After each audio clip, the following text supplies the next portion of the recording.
If you're tired of looking like a bag of potatoes and finally want to lose some weight and keep it off, this is the video for you. How are we? I'm Will Russ, personal trainer and former professional footballer. I always like to drop that in. And I'm here to simplify the complicated fitness industry for everyday people like you and me. Today I'm going to be going through the 5 things that you need to be doing to lose your first 10 kilograms.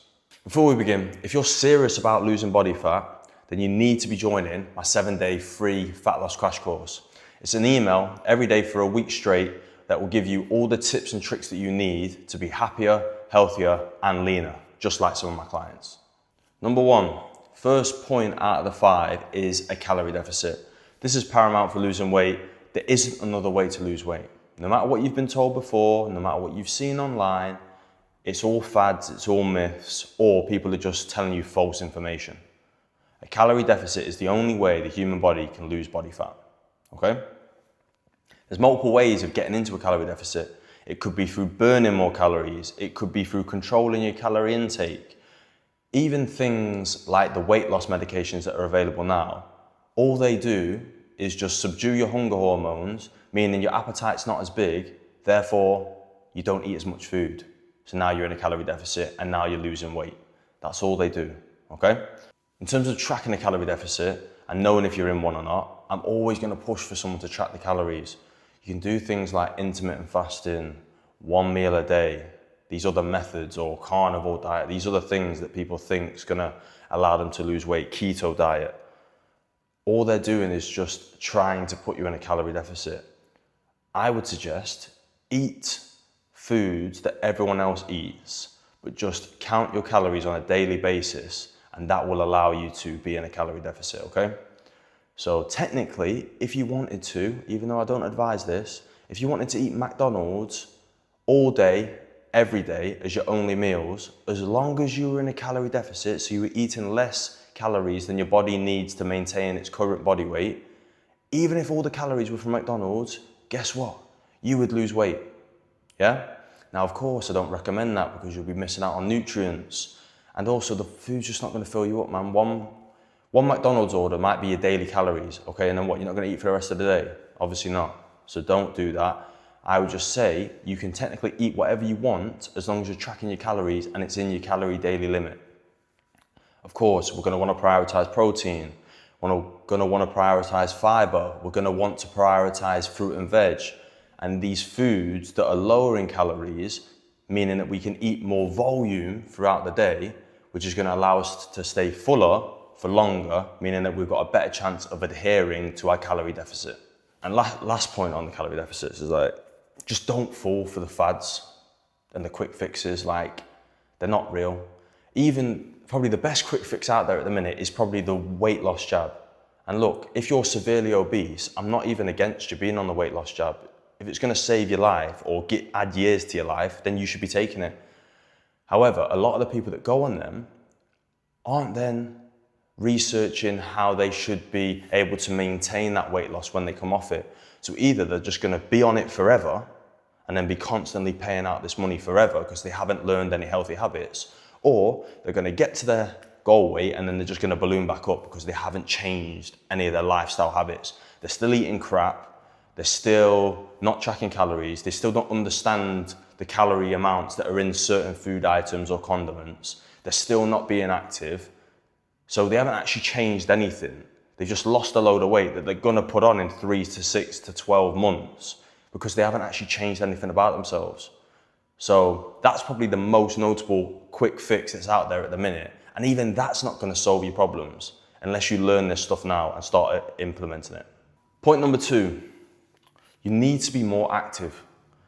The amount of people nowadays that are just sedentary because of the lifestyle. Technically, if you wanted to, you could never leave your house again. You can work from home, you can get your groceries ordered, you can even buy like gym equipment for your house, yeah? And if you've got friends and family that just come over to your house, there's literally no reason for you to leave your house anymore, all right? But you know what that causes people to do? Sit on their arse all day, yeah? And do nothing. You don't go for a walk, you don't go for a run, you don't go to a gym class, anything along those lines. You don't play a sport, you don't do any of that. All you do is sit on your backside and scroll on your phone or watch Netflix or eat food, yeah? So we need to stop that. We need to increase that activity. As well as being healthier for you, can improve heart health, it can improve cardiovascular fitness. It can also aid things like digestion. So maybe you're not going to be as bloated all the time because you're actually getting off your arse and walking around after your meals. So as well as the health benefits, you're going to actually be able to eat slightly more whilst you're trying to lose weight. So of course, we want to create that calorie deficit. But if you're very inactive, to begin with, then your calorie limit and the amount of calories you're going to have to not eat to create that deficit, this gap in the middle, is going to be quite hard. It's going to be challenging to stick to, because if you burn 1,800 calories, per day, because you don't do anything all day, then to be in a noticeable deficit, you're going to have to only be eating, 1,400, 1,300? Yeah, it can be done, but it's not ideal. Whereas if you can get up to walking, I know it's just an arbitrary number, but if you can get up to 10,000 steps per day, for example, rather than your 4,000 that you're currently doing, then that's going to give you a lot more wiggle room. That might add 300, 400, 500 calories to your maintenance calories, allowing you to maybe eat 1,800, 1,900, 2,000 calories and still lose weight. So it's going to make it a lot more sustainable in the long run. Number 3, resistance training. Okay, I'm sat in the gym right now. I work in the gym. You need to be lifting weights. I'd probably say a good baseline is 2 to 3 times per week. All right, you want to be aiming to train all the muscles in the body. If you can train all the muscles in the body multiple times per week, that's probably your best scenario. All right. You don't need to become a bodybuilder. You don't need to live inside the gym. Just go into the gym for 45 minutes to an hour, 2 or 3 times a week is all you're going to need to see noticeable difference. Why do we want to train in the gym and lift weights when we're trying to lose weight? Okay, oh, am I going to get big and bulky? Oh my word. All right. I hear that, people say that all the time, yeah? And it's just like, what are you on about? Like, I'm trying to become big and bulky. Would you say I'm big and bulky? Like, I mean, hopefully some of you do say yes, because that's what I've been trying to do for the last 7 years, is become big and bulky. So hopefully I do get a little bit of credit, But I maxed out the leg extension machine in my gym. And I told my clients, because I was trying to brag to her, so that I can get someone could kiss my ass a little bit, make me feel good, boost my ego a little bit. And she said, why are your legs so small then? Like, you know what I mean? And I've been doing it for 7 years. I've maxed out one of the machines. And she said to me, why are your legs so small then? So if you think you lifting your 15 kilos on the leg extension, where I'm doing over 100, is going to make you big and bulky, come on, like, we're not in the 90s now. That's not what's going on here, all right? Especially women out there, you're not going to get big and bulky. You're going to build muscle mass. You're going to look leaner. You're going to look more toned, which is what everyone seems to want to do anyway, You're going to feel better. You're going to be stronger. This is what we're on about, okay? You're not going to get big and bulky. Lastly, in terms of lifting weights, you need to follow a program. You need to make sure that you learn the technique on the exercises that are in your program, especially when you start fatiguing, because when you start fatiguing, that's when your technique starts to break down. And then once you've kind of got to the point where you can maintain technique under fatigue, you need to actually try and do a proper set. So push your sets to failure, or very, very close proximity to failure. That's where we're going to see the most benefit for building muscle. 4th point, it's kind of like a triple header, if you might say, all right? You got time, effort, consistency. If you're not willing to put those 3 things into losing weight, just don't even start. Just don't start, just stay fat. Like, it's okay, all right? Because otherwise, you're just going to bitch and moan about not seeing progress, but you haven't put enough time into it. You haven't been consistent enough with the things that we've already spoke about, so your gym sessions, being active, or tracking your calories. And you're not putting any effort in, mate. Like, sorry to say, you're not putting any effort in. And that might be hard to hear when you feel like you've been trying and you feel like you've done everything, but you haven't. And if you have tried a few things, you haven't tried them, 1, for long enough, 2, consistent enough, and you haven't put 100% effort into it, all right? So that's kind of like the honesty that you need to hear. And if you don't like it, then you're not going to see the results, okay? It doesn't affect me. I'm happy with myself. I'm happy with my body. I'm happy with how fit and healthy I am, okay? And all of my clients that follow my advice, they're all exactly happy as well now, okay? So if you don't want to be like that, that's completely fine. Stop watching this video and then move on to someone else. But if you want someone to tell you what you actually need to do and what you actually need to hear, because actually, if you carry on the way you go and you might lose years on your life, then you need to be putting some time, some effort, and some consistency into your programming in terms of losing weight, going to the gym, being active, okay? So if you've got 10 kilos to lose, let's say, or maybe some of you might have a bit more, as a rough guide to how much time it's going to take, you're looking at 10 weeks, I'd say minimum, all right? Yes, you could lose it faster than that. You could lose it in 6 weeks, but that's not everyone. I've got one client that lost 30 kilos in 7 months, all right? So that's basically a kilo a week for, 30 weeks, something like that, whatever the maths works out to. That isn't everyone. Most people would be happy with £1 a week, okay? So roughly half a kilo, okay? So if that's gonna be you, you're looking at anywhere from 10 weeks to 20 weeks to lose 10 kilograms. Again, yes, it can be done quicker, but if you're struggling to already lose weight, you're probably not gonna put the things in place that are needed to lose it quicker, because guess what? That requires a lot more restriction, a lot more consistency, a lot more effort, all right? So if you're not willing to put those things in, you need to be okay with it taking a little bit more time. Final point, you need to be realistic and your plan needs to be sustainable. Similar to what I've just said there about the time frames. If you're not realistic with your time frames, then you're just gonna sack it off, yeah? If you sit here and say, oh, I wanna lose 10 kg tomorrow, just what are you doing? Like, you're setting yourself up to fail. So don't do that and actually say, you know what, I wanna lose 10 kilograms, I wanna lose 15, 20, 25, 30 kilograms, 50 kilograms, okay, but I need to be sensible with it. If you undershoot slightly in terms of time frame, yeah, and be a bit pessimistic about it, I think that's the right word, you'll probably surprise yourself if you can start implementing these things. Because once you get a bit of progress, once you get a bit of momentum, you'll actually think, you know what, like I want to keep this up, I want to keep it going, and then your progress might actually speed up. All right, so don't over exaggerate your goals and don't be like, oh, I'm going to lose 10 kg in a month. No, you're not. Yes, it can be done, but you're not going to though.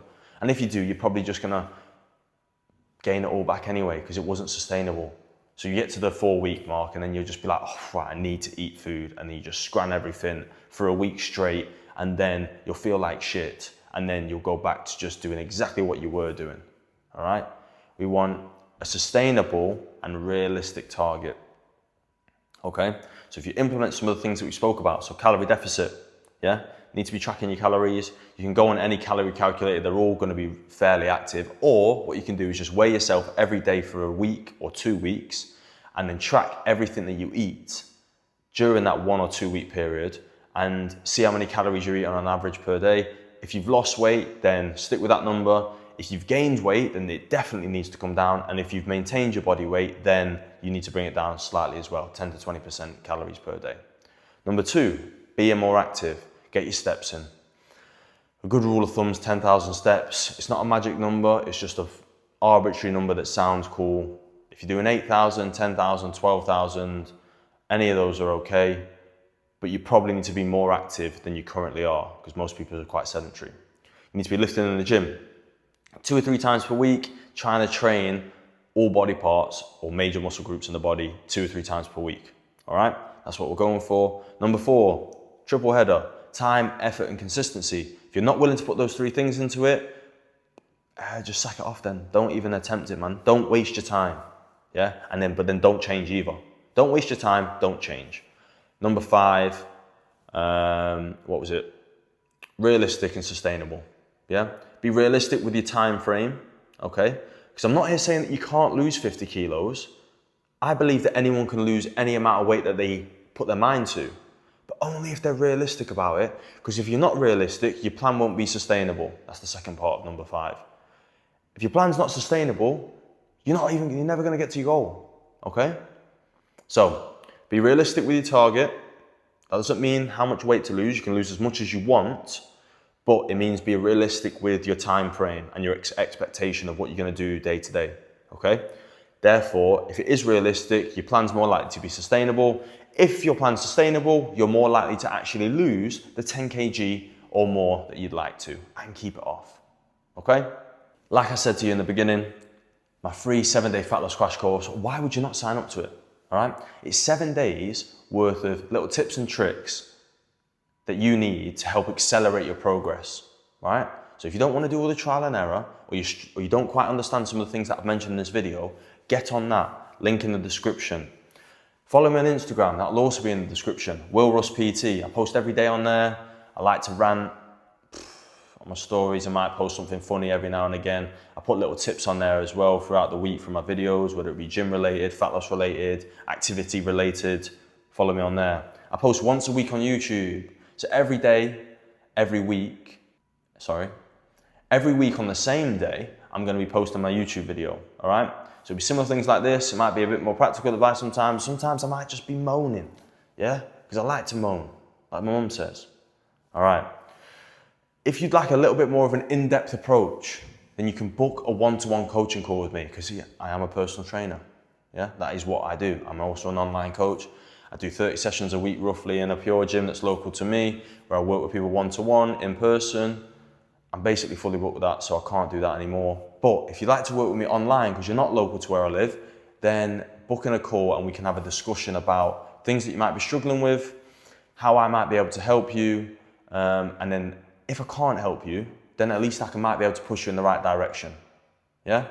I want to just shout out Terra Gym, Southport, local independent gym, exclusive gym that's allowed me to film in here, so it gives me a nice backdrop. So just appreciate them and shout them out.